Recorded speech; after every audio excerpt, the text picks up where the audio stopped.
Imagine losing your job tomorrow. No warning, no severance, no check coming in 2 weeks from the government to help you keep the lights on. Now imagine that there is no system anywhere that exists to catch you. No office to walk into, no phone number to call, no website to file a claim. You lose your income, and the very next morning, you are on your own. Completely. That is not a hypothetical scenario from some distant, undeveloped country. That was the United States of America for the first 159 years of its existence. From the founding of the Republic in 1776 all the way until 1935, there was no federal unemployment insurance in America. None.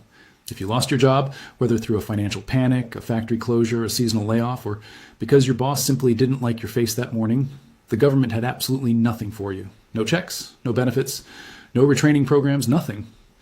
And this wasn't some quiet policy gap that affected a handful of people on the margins. This was the daily, grinding reality for tens of millions of American workers across more than a century of industrialization, financial crises, depressions, and economic chaos.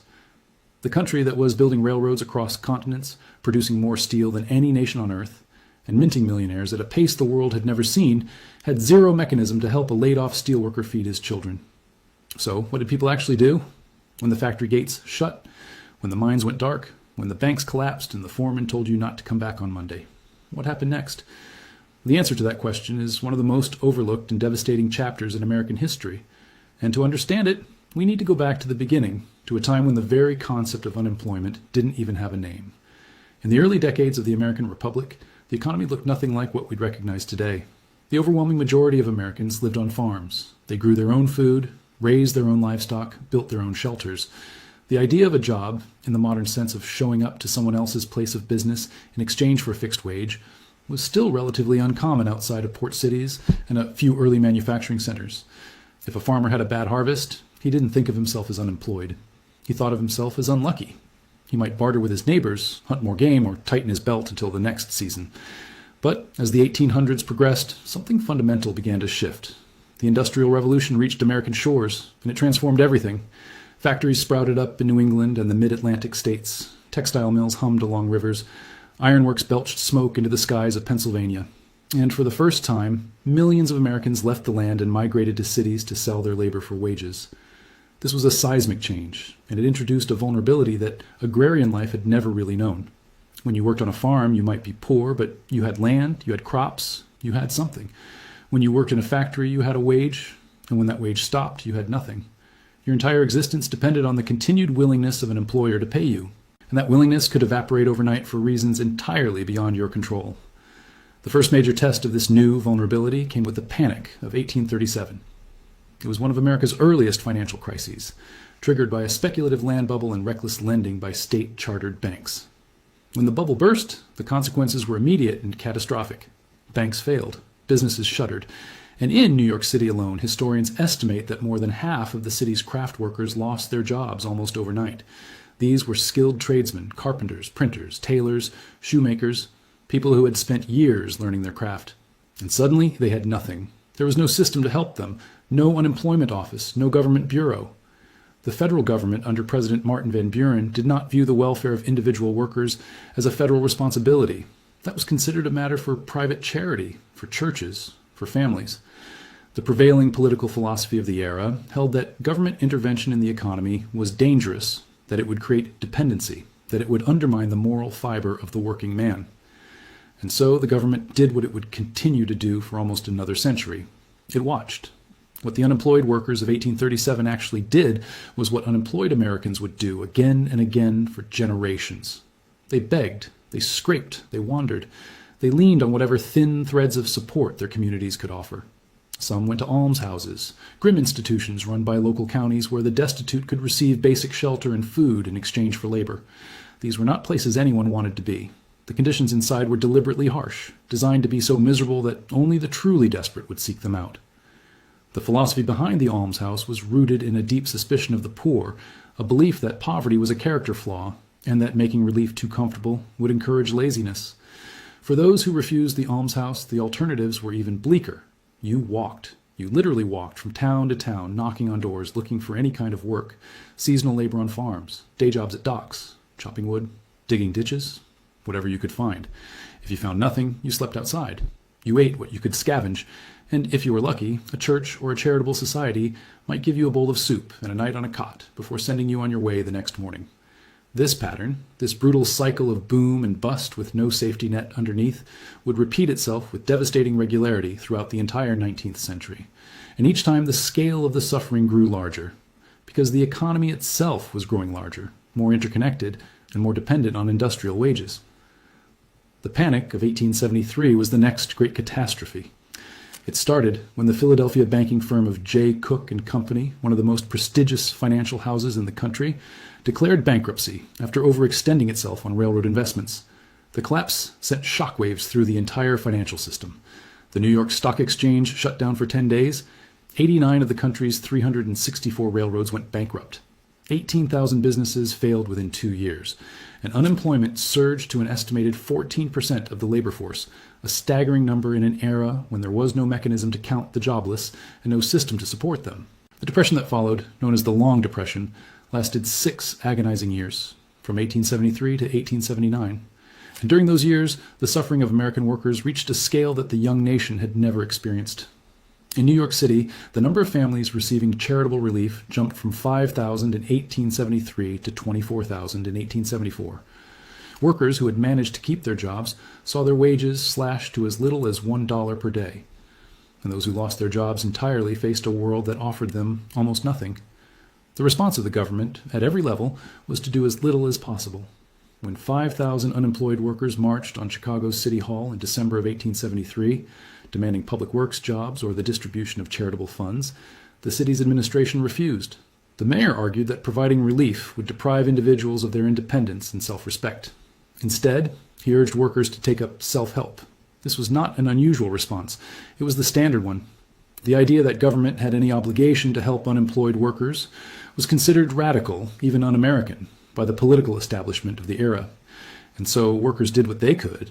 They formed mutual aid societies, small organizations where members pooled their resources and provided modest benefits to one another during hard times. These societies were often organized along ethnic or occupational lines. Irish laborers had their own, German immigrants had theirs. Skilled tradesmen in specific crafts, bricklayers, cigar makers, iron molders, formed their own versions. Members paid small regular dues, and in return, if a member fell ill or lost his job, he might receive a few dollars a week for a limited time. It was better than nothing, but it was far from adequate. The funds were tiny, the benefits ran out quickly, and the societies themselves were fragile, prone to collapse during the very economic downturns when they were needed most. Some workers turned to a different kind of organization, the labor union. The 1870s and 1880s saw the rise of organizations like the Knights of Labor, and later, the American Federation of Labor. These unions fought primarily for better wages, shorter hours, and safer conditions, but they also served as informal support networks for their members. A union brother who lost his job might receive help from his local chapter, a small loan, a tip about work in another town, a place to sleep. But unions covered only a small fraction of the workforce, and their power was constantly under assault from employers, courts, and the government itself. For the vast majority of American workers, there was simply no institutional support of any kind. If you lost your job, your options were stark. Find another one immediately, rely on family or friends, turn to private charity, enter the poorhouse, or take to the road as a tramp. And the word tramp carried a specific meaning in this era. It referred to the thousands upon thousands of men who wandered the countryside, riding freight trains, sleeping in fields and under bridges, moving from town to town in a desperate, endless search for work.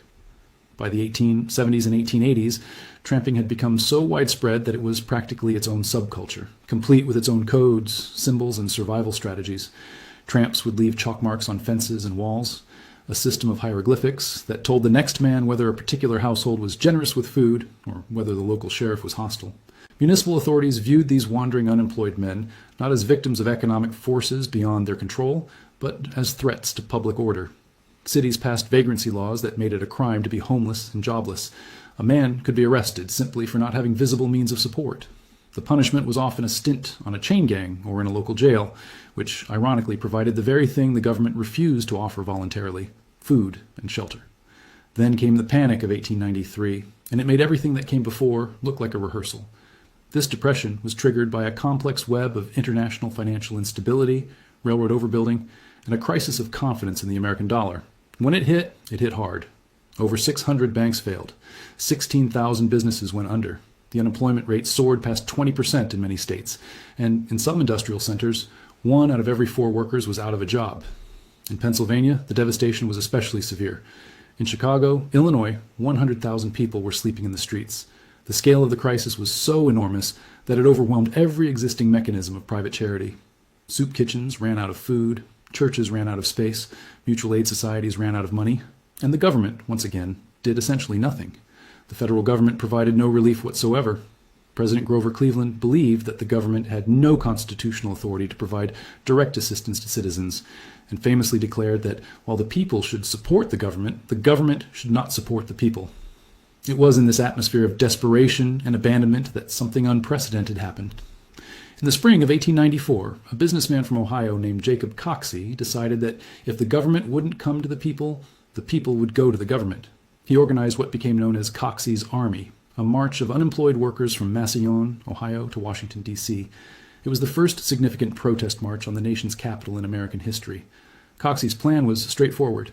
He proposed that the federal government issue $500 million in bonds to fund a massive public works program, building roads and infrastructure that would employ hundreds of thousands of jobless men.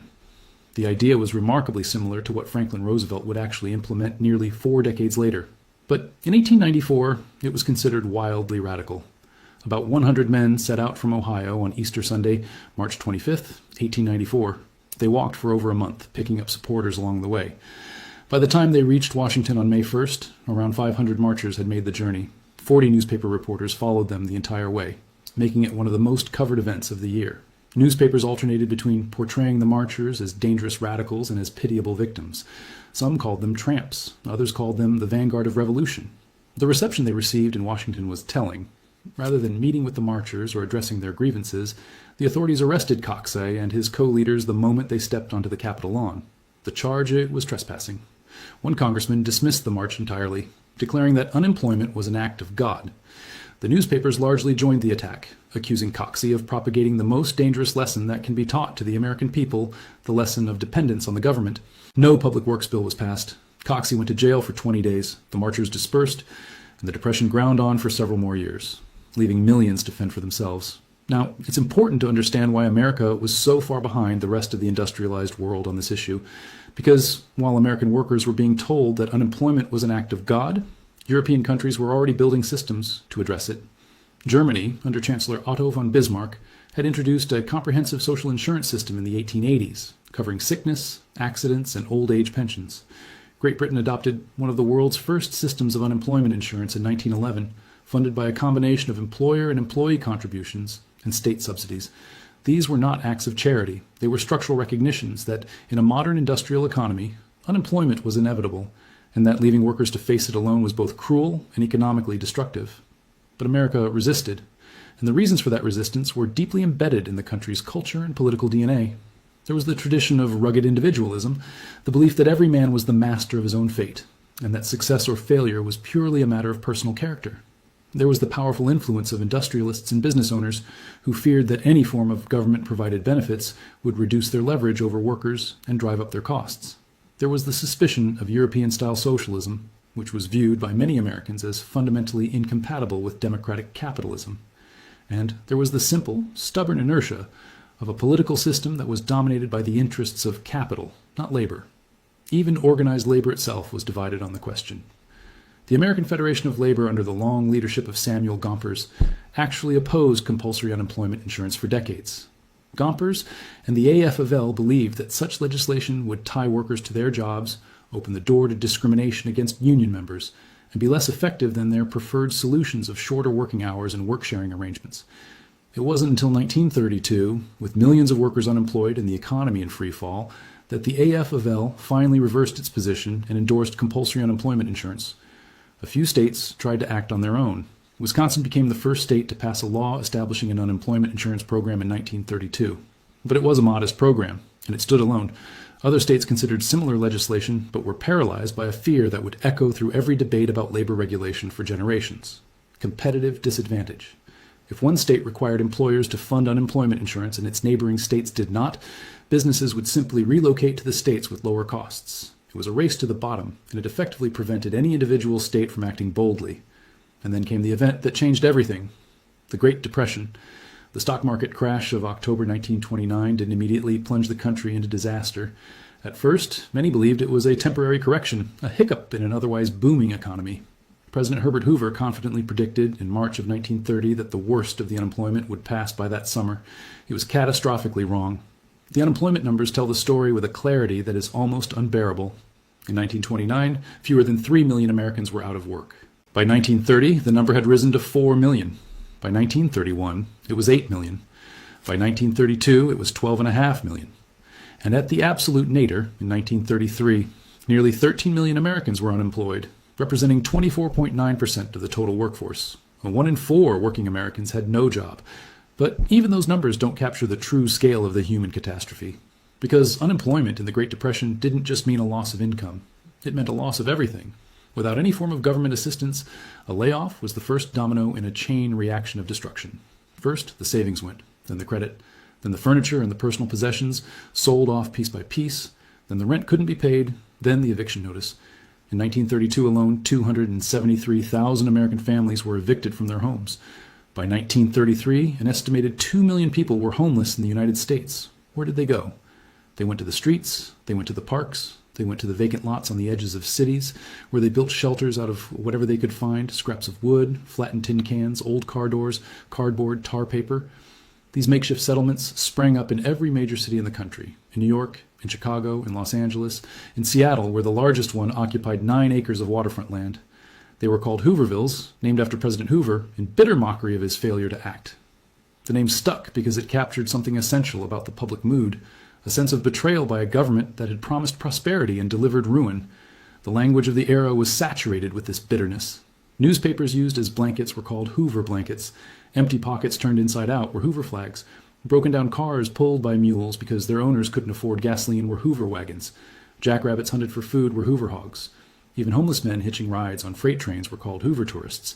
Every piece of slang was a small, sharp indictment of a government that had no answer for its people's suffering. The breadlines became the defining image of the era. Every morning, long before dawn, lines would begin to form outside soup kitchens and charitable distribution centers. Men, women, and children would stand for hours, sometimes in freezing cold or driving rain, waiting for a bowl of thin soup and a piece of bread. The lines stretched for blocks. They were orderly, quiet, and deeply humiliating. These were not people accustomed to charity. They were factory workers, clerks, salesmen, small business owners, people who had played by every rule and done everything right, and the system had simply failed them. The charities and churches that ran these operations were overwhelmed almost immediately. The sheer numbers were beyond anything they had ever dealt with or ever imagined dealing with. Private philanthropy, which had been the country's primary response to poverty for its entire history, simply could not handle a crisis of this magnitude. The problem was structural, systemic, national. It required a national response, and for years that response did not come. Hoover was not a heartless man, and it is unfair to paint him as one. He was, in fact, one of the most accomplished humanitarians of his generation. He had organized the feeding of millions of starving Europeans after the First World War, but he was ideologically opposed to direct federal relief for American citizens. He believed it would destroy individual initiative, undermine the moral character of the nation, and create a permanent class of dependents. He favored voluntary cooperation between business, government, and charity. He created the Reconstruction Finance Corporation to lend money to banks and railroads, but he would not send a check to an unemployed worker. And as the Depression deepened, month after month, year after year, his philosophy looked less like principled restraint and more like willful blindness. It was into this cauldron of suffering and political failure that Franklin Delano Roosevelt stepped when he won the presidential election of 1932. He came into office with a mandate for change that was as broad and as desperate as any president had ever received. And standing beside him, playing a role that history has not always given her full credit for, was a woman named Frances Perkins. Perkins was not a politician. She was a reformer, a social worker, a woman who had spent her entire adult life fighting for the rights of working people. She had studied economics and political science at some of the finest institutions in the country, and she had been radicalized not by theory but by experience. On the afternoon of March 25th, 1911, Perkins was having tea with friends near Washington Square Park in New York City when she heard the sound of fire trucks. She rushed to the scene and arrived at the Ash Building on Washington Place, where the upper floors of the Triangle Shirtwaist Factory were engulfed in flames.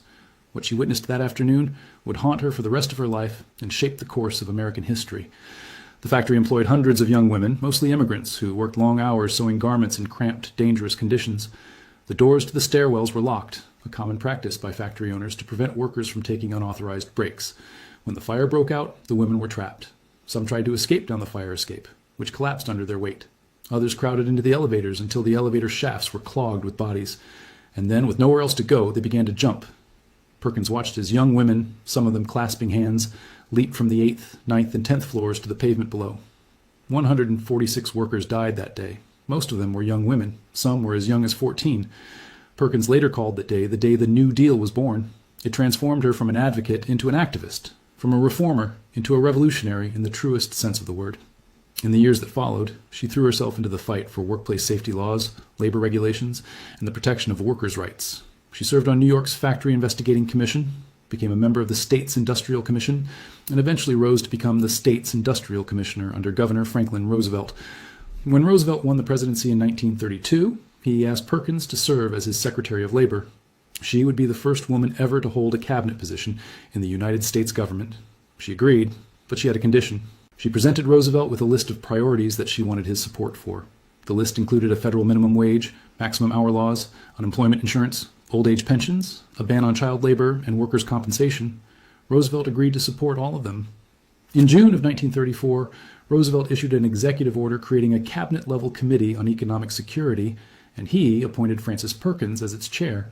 The committee's mission was to study the problem of economic insecurity in America and to recommend legislation that would address it. Perkins gathered a team of scholars, actuaries, economists, and policy experts. They studied models from other countries, particularly the British and German systems of social insurance. They held hearings, they debated, they argued. And when the deadline for their report drew near and the committee was still struggling to finalize its recommendations, Perkins reportedly invited them to her home, placed a bottle of scotch on the parlor table, and told them they were not to leave until they had framed a legislative proposal. On January 15, 1935, the Committee on Economic Security presented its final report to President Roosevelt. 2 days later, Roosevelt sent the proposal to Congress asking for Social Security legislation. The bill included 3 major components: a system of old age pensions funded by payroll taxes, a federal state system of unemployment insurance funded by taxes on employers, and provisions for aid to dependent children and the disabled. The debate in Congress was fierce. Some lawmakers declared the bill unconstitutional. Others called it communism. Business groups lobbied against the unemployment insurance provisions, arguing that they would impose intolerable costs on employers and destroy the competitive free market. But the political winds were with Perkins and Roosevelt. The suffering of the Depression had radicalized the American public. People who had once believed in rugged individualism and the virtue of self-reliance had watched their neighbors lose everything through no fault of their own.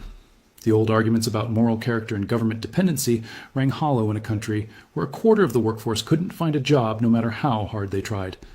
The bill passed the House of Representatives on April 19, 1935, and the Senate followed on June 19th, passing it by a vote of 77-6. On August 14, 1935, President Roosevelt signed the Social Security Act into law. It was, in many ways, the single most transformative piece of domestic legislation in American history. The unemployment insurance provisions of the Act created a joint federal-state system. The federal government imposed a tax on employers, and states were encouraged to pass their own unemployment insurance laws by offering a credit against the federal tax for employers who contributed to a state program. Within 2 years, every single state and the District of Columbia had approved their own unemployment insurance laws.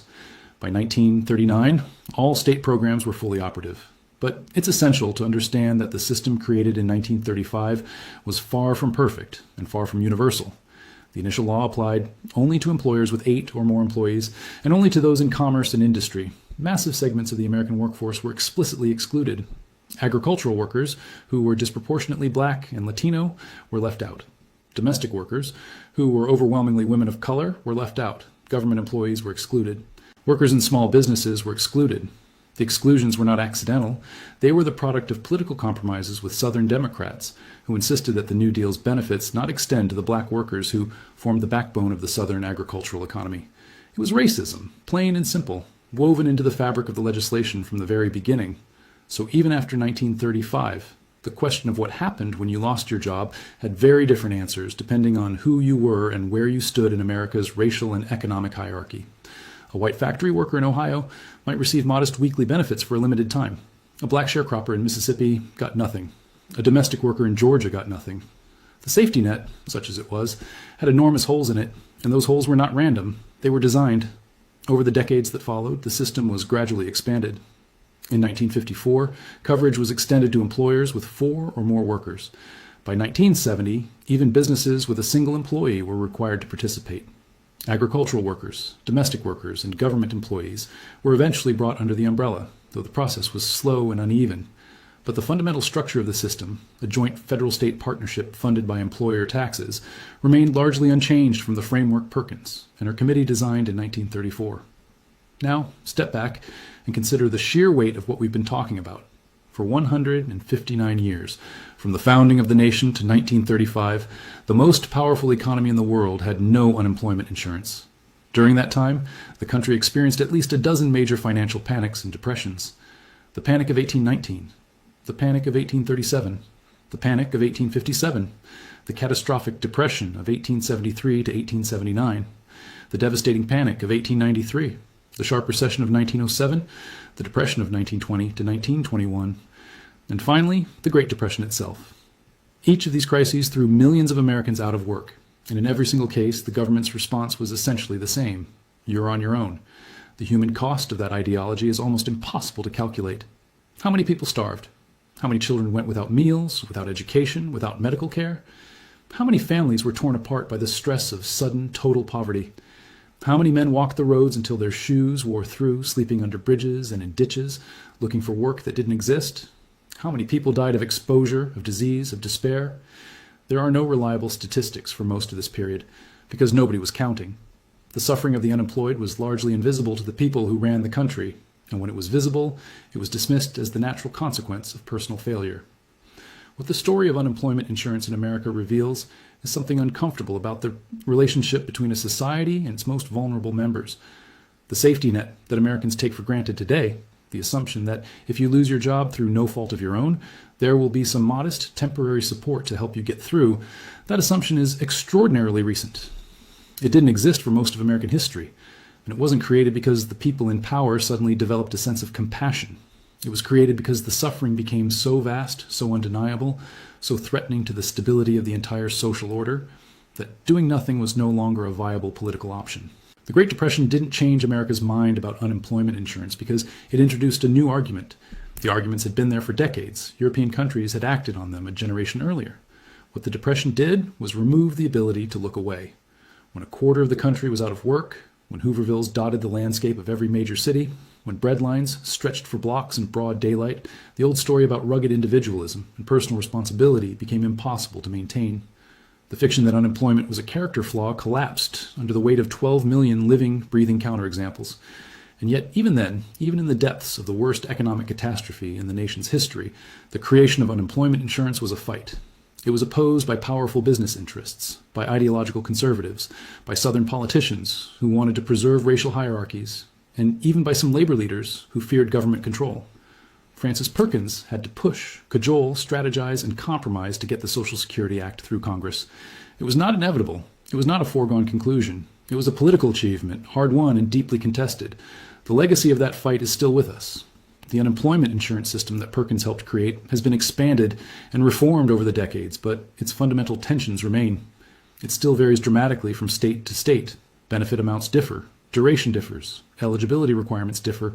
Some states are generous, others are punishingly stingy, and the debate about whether unemployment benefits encourage dependency or provide essential support has never really gone away. You heard versions of it during the Great Recession of 2008. You heard it during the pandemic of 2020. The same arguments that were deployed against Jacob Coxey in 1894, that relief would create dependence and undermine the moral fiber of the worker, are still being recycled today, repackaged in modern language, but fundamentally unchanged. What's different now is that we have the data. We know that unemployment insurance doesn't just help individual workers. It stabilizes the broader economy by maintaining consumer spending during downturns. We know that it reduces poverty, prevents homelessness, and keeps families intact during periods of economic stress. We know that the cost of not having it, the cost that America paid for 159 years, is measured not just in dollars, but in lives destroyed, in potential wasted, in suffering that was entirely preventable. The story of how America got unemployment insurance is not just a story about policy. It's a story about what a society owes to the people who build it. It's about the gap between what a nation says it believes and what it actually does for its citizens. And it's a reminder that the things we think of as permanent features of modern life, the safety nets, the protections, the basic guarantees, are not natural laws. They are human creations, born out of crisis, forged in political battle, and always, always vulnerable to being taken away. Because before 1935, there was nothing. And the only reason there's something now is because millions of people suffered enough, and loudly enough, and visibly enough, that the country could no longer pretend it wasn't happening. That's the real story. Not just that America had no unemployment insurance until 1935, but that for 159 years, losing your job in the richest country on earth meant you were completely, utterly on your own. And the fact that we changed that eventually is both a cause for pride and a reason for vigilance, because the forces that kept that safety net from being built for over a century didn't disappear when Francis Perkins got the Social Security Act signed. They just went quiet for a while. And quiet doesn't mean gone. If this story gave you a new perspective on something you might have taken for granted, consider subscribing to the channel and leaving a like. These are the kinds of stories that don't get told enough, the ones hiding in plain sight behind the systems we live inside every day. There's a lot more where this came from, and I'll see you in the next one.